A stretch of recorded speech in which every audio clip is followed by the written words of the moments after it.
Bonsoir tout le monde, je vais vous dire ce soir quelque chose qui est très important, qui peut devenir tragique pour la France, pour le monde et pour nous tous.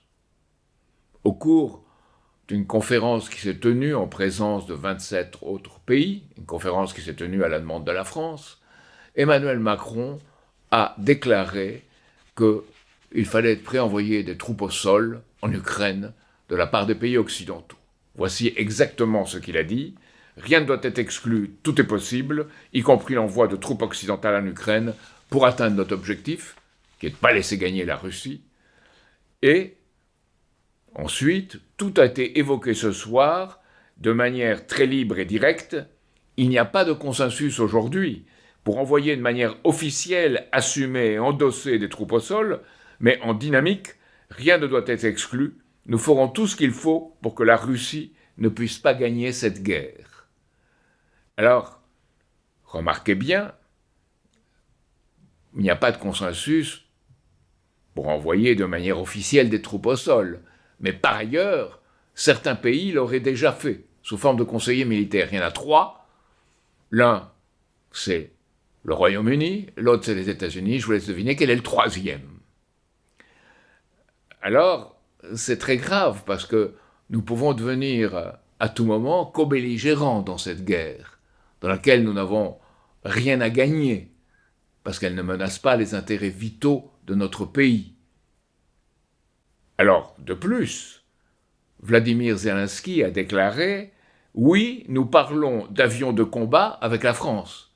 Ce seraient nos Mirages. » Il est envisagé de les procurer à l'Ukraine.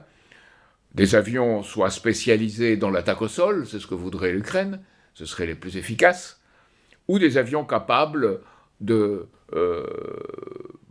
lancer des Scalp ou des Storm Shadow britanniques, nos Scalp français. Donc ça, c'est une participation déjà beaucoup plus directe. Et de plus, Emmanuel Macron a envisagé que des frappes en profondeur puissent être faites. Il a même souhaité que cela devienne possible sur les territoires occupés par la Russie en Ukraine, c'est-à-dire la Crimée et le Donbass, mais aussi en profondeur sur le territoire russe lui-même. Donc, nous en sommes là. Il faut dire qu'auparavant, Macron avait réuni à Paris la France, l'Allemagne et la Pologne pour faire revivre l'alliance de Weimar de 1991 contre la Russie.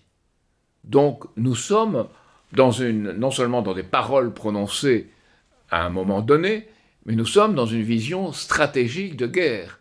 Ce n'est plus le réarmement de ceci ou de cela, ce n'est plus l'économie de guerre, c'est la guerre elle-même. Et nous devons bien réaliser qu'il s'agit de cela. Alors, dans ces conditions, 2 possibilités par rapport à ces déclarations d'Emmanuel Macron. La première, c'est Macron est pris au sérieux. Mais je l'ai dit, nous sommes en guerre. Beaucoup de dirigeants occidentaux ont été sidérés, choqués par les déclarations d'Emmanuel Macron. Où veut-il nous entraîner ? Alors, Macron, c'est la 2e possibilité, est vu comme un irresponsable, qui n'a pas les moyens de ses prises de position. Parce que l'armée française est à l'os, hélas, et parce que Macron n'est pas le dirigeant populaire qui pourrait imposer sa volonté. Et ensuite, parce qu'il ne peut pas entraîner l'adhésion d'autres dirigeants occidentaux dans l'état actuel des choses pour franchir la ligne rouge que les Russes considèrent comme une atteinte aux intérêts vitaux de leur pays. Et on en a vu les principaux dirigeants occidentaux, même Mélanie, même Scholz. Scholz qui a déclaré, je l'écris ici, aucun soldat ne sera envoyé en Ukraine par des pays de l'Europe ou de l'OTAN. Donc voilà, Scholz plus modéré que Macron. Et même un porte-parole de l'Alliance Atlantique, de l'OTAN, a déclaré qu'il n'y a aucun projet de troupes de combat de l'OTAN sur le terrain en Ukraine. Il l'a confié à l'AFP. Et Stoltenberg lui-même a déclaré que ce n'était pas envisagé. Donc voilà Macron allant plus loin que tous les autres, et isolé dans cette aventure. Macron, seul contre tous, avec aucun des moyens capables de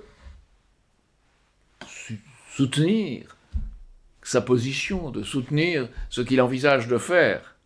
Donc il est désavoué.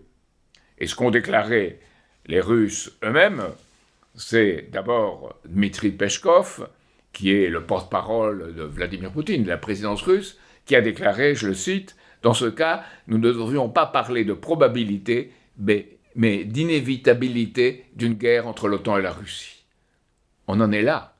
Et Maria Zakharova, qui est le porte-parole du ministère de la Défense russe, et Dmitri Medvedev sont exprimés dans des termes beaucoup moins châtiés que ceux de Peskov, beaucoup plus agressifs. Donc, voilà où nous en sommes. Et en résumé, je dirais que Macron se heurte aux autres pays occidentaux. Parce que les autres pays occidentaux veulent bien faire mourir les Ukrainiens jusqu'au dernier soldat, et probablement jusqu'au dernier des Ukrainiens, mais ne veulent pas qu'eux-mêmes soient entraînés dans ce conflit. Alors ce que dit Macron, c'est d'aller beaucoup plus loin, ce serait être entraîné dans ce conflit. Ce qui est encore plus grave, et dont on n'a pas les moyens. Alors, pourquoi Macron a pris ce tournant ? On peut s'interroger.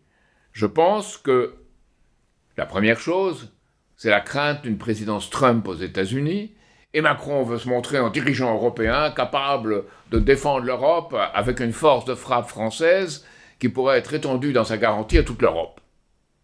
Le problème, c'est qu'en Europe, à peu près personne ne croira à la nature de cette garantie, et que moi-même, je dis que étendre la garantie de notre force de frappe, c'est tout à fait contraire au principe même d'une défense nationale.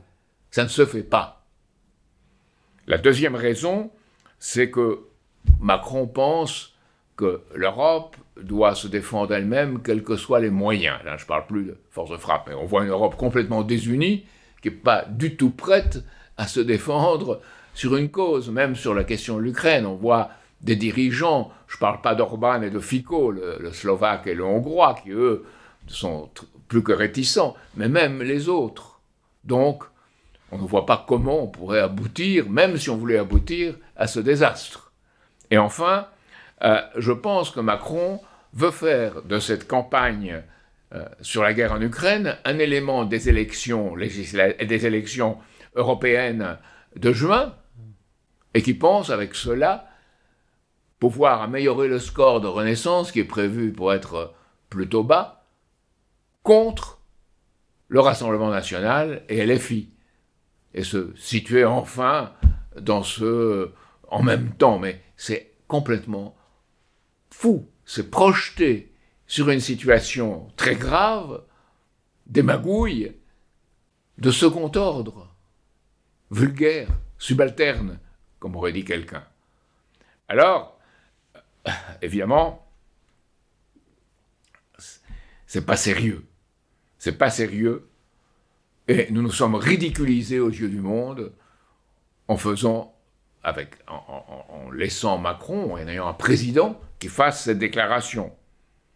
Mais cela, en tout état de cause, crée un environnement dangereux qui correspond à la vision que pouvait avoir un rapport de la Rand Corporation qui date de 2019. Ce rapport prévoyait, c'est un raccord coût-bénéfice d'une opération contre la Russie. Et il prévoyait des sanctions économiques, c'est déjà fait, un déploiement à travers l'Ukraine, attirant la Russie dans la guerre, c'est la provocation, et l'annulation des Nord Stream. C'est fait. Maintenant, ce serait l'étape ultérieure. Et c'est cela qui est très dangereux, parce que l'étape ultérieure, c'est la guerre. Et c'est une guerre où le risque d'escalade nucléaire pourrait être immédiat. Medvedev l'a dit, de façon particulièrement tranchante. D'autres l'ont dit en Russie. Et les Américains, qui sont prêts à ce que l'Europe se ruine, ne s'engageraient pas dans cette guerre-là. D'où la panique de Macron. Mais ils ne voient pas que dans les conditions actuelles, la Russie ne présente pas une menace territoriale. La Russie est un pays qui est en crise démographique. C'est un pays qui a une densité de population relativement faible. Et c'est un pays qui a des ressources pour elle-même. Donc, pourquoi irait-il, dans les conditions actuelles, aller plus loin que la défense des russophones? Alors, des russophones, il y en a en Crimée, il y en a dans le Donbass. Donc, voilà la situation aujourd'hui. Il ne s'agit pas d'aimer ou pas aimer Poutine, il s'agit de décrire une situation dans les termes où les conditions se posent, hélas, dans un contexte géopolitique. Et c'est le contexte géopolitique qui est le véritable problème. Parce que ce contexte géopolitique, c'est des vainqueurs et des vaincus. C'est les thèses de Carl Schmitt, ami-ennemi, qui était le juriste du Reich hitlérien. Non, il faut sortir de là. C'est aussi la façon de penser, évidemment, britannique, de l'Empire britannique. Conquérir en Europe l'île du milieu pour tenir l'Europe continentale, c'est-à-dire l'Europe centrale. Il faut sortir de ça, parce que c'est ça la guerre, c'est ça la base de la guerre. Et c'est une oligarchie financière qui le promeut, parce qu'elle est actuellement aux aguets avec la crise du système dans les pays occidentaux. Parce que les Chinois et les Russes savent bien, c'est pour ça qu'ils espèrent d'attendre, qu'ils dédollarisent et qu'ils mènent une autre politique. Quel est notre intérêt à nous, Français? Quel est l'intérêt de la France? C'est de dire qu'il faut passer à une phase diplomatique en Europe, d'abord, pour assurer une politique de sécurité mutuelle en Europe. Mais ce n'est pas assez. La question ukrainienne ne peut pas être résolue en elle-même. Il faut passer à un stade plus élevé qui est l'Europe. Mais ce n'est pas assez. Il faut, à l'échelle internationale, une nouvelle architecture de sécurité et de développement mutuel au bénéfice de chaque pays. C'est-à-dire de sortir de ce système de l'oligarchie devenu destructeur et passer à un ordre de développement mutuel. Et ce devrait être la politique du gouvernement français. Ça ne peut pas l'être, parce que ce gouvernement français a une logique dans laquelle des gens qui n'ont jamais été militaires, qui n'ont pas de formation scientifique, qui ont soit une formation administrative, soit l'ENA, soit une formation littéraire, ces gens-là ne pensent pas en termes d'un changement de système, d'un passage d'un ordre donné à un ordre relativement supérieur, de paix par le développement mutuel. Ils pensent en termes de confrontation, de rapport de force. Et là est le véritable problème.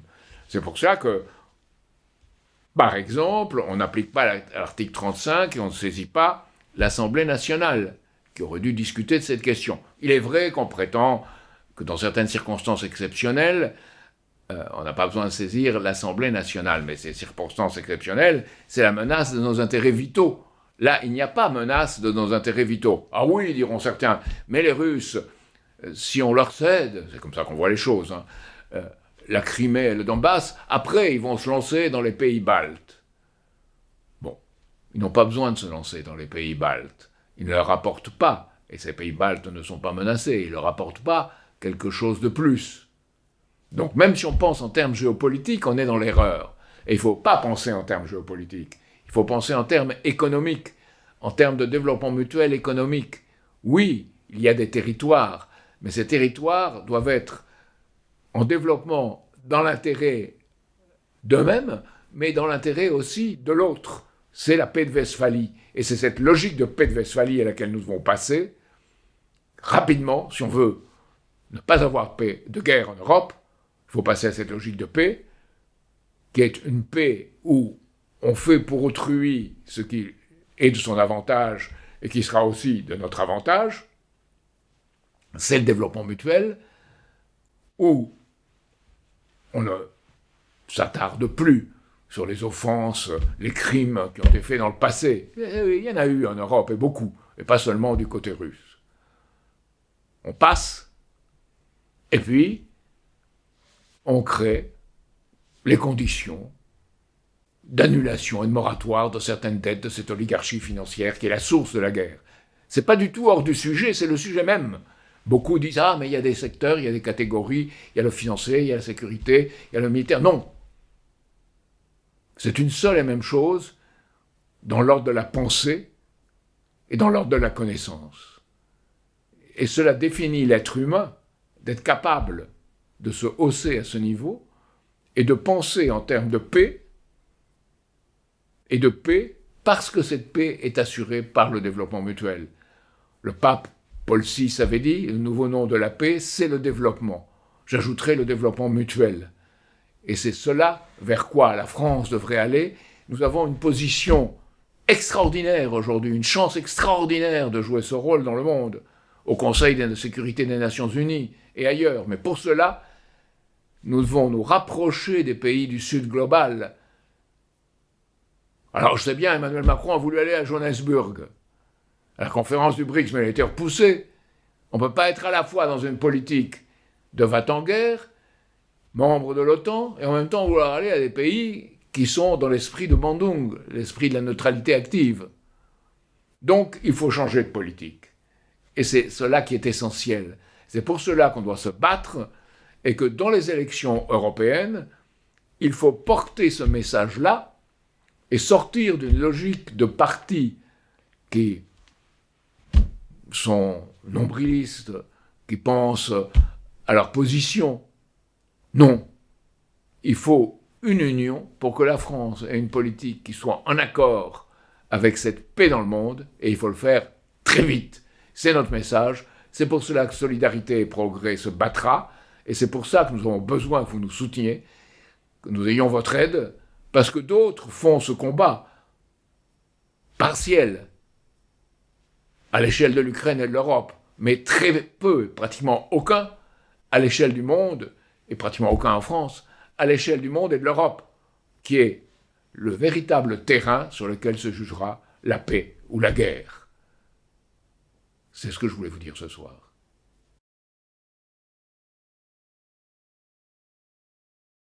Beaucoup d'entre nous, beaucoup d'entre vous se sentent menacés. Mais lorsqu'on est menacé, il faut savoir par qui et pourquoi. On dit c'est Poutine, c'est la Russie. Poutine, on peut l'aimer ou pas. Et on peut aimer ou pas sa politique qu'il mène en Russie. Mais ce n'est pas une menace. Pourquoi ?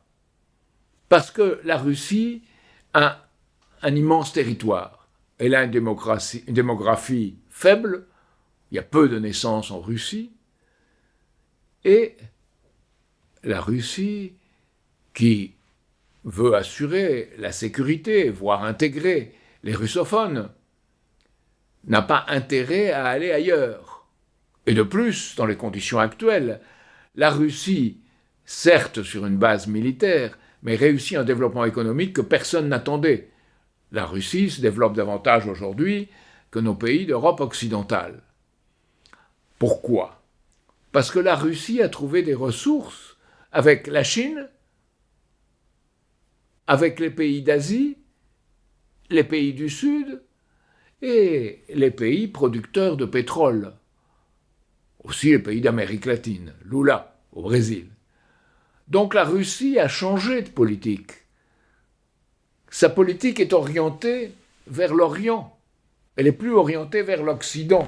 Et c'est vers cet Orient qu'elle pense trouver les ressources de son développement. Donc, dans ce sens, à part la protection des populations russophones, la Russie n'a pas de dessein vis-à-vis de l'Occident, sauf si elle est provoquée.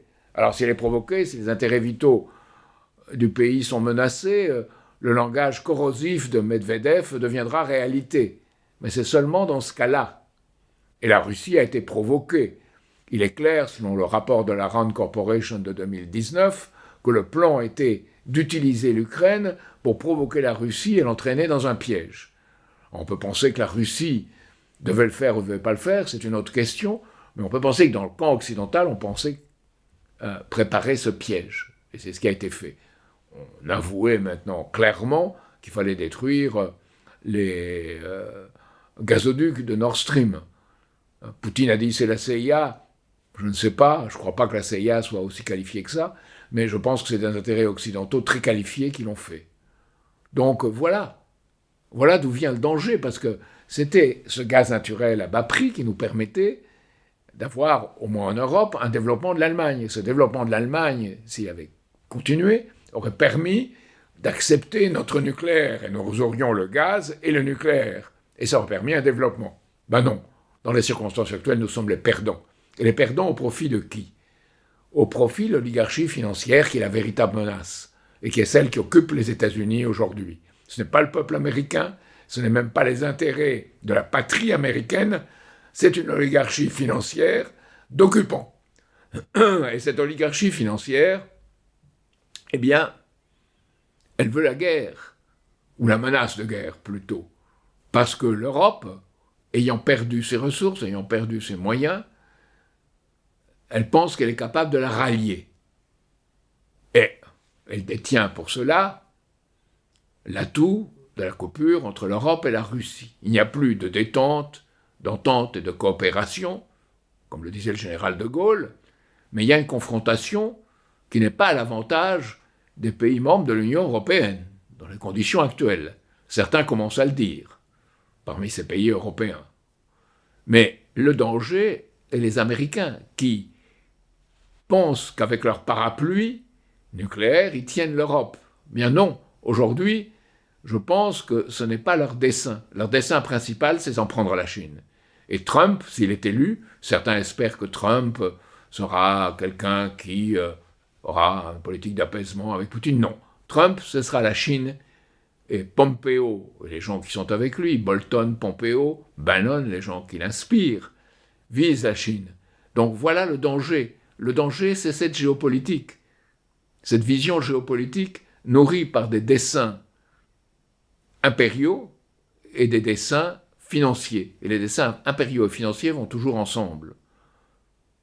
Et de ce point de vue-là, le développement entre la Russie et les pays membres des BRICS, l'Organisation de la coopération de Shanghai, et les pays membres de l'Union économique eurasienne, dont la Russie et beaucoup de pays d'Asie centrale font partie, c'est un centre de développement pour qui la guerre n'est pas un projet. Le projet, c'est leur développement dans une économie dédollarisée, comme l'a dit Serge Glaziev, qui est leur expert en la matière. C'est une économie dédollarisée qui pour eux est l'avenir. Évidemment, ce n'est pas une politique qui est anti, c'est une politique qui sera cependant contre les élites financières occidentales. Mais sera-t-il contraire aux peuples occidentaux? Et la réponse est « je ne sais pas ». Mais potentiellement, ça peut être oui, à condition que les dirigeants occidentaux se reprennent et défendent le véritable intérêt de leur peuple pour une nouvelle architecture de développement économique et financier mutuel, impliquant un moratoire ou une annulation, souvent une annulation, sur les dettes indues, et une politique de stabilité, de sécurité et de développement mutuel. C'est là la véritable voie de la paix, et ce n'est pas la voie de la guerre, ou la menace de guerre, qui pourra nous mener quelque part ailleurs que celle de notre propre destruction. Il s'agit de construire, pas de chercher partout des ennemis. Il s'agit de construire et de construire ensemble.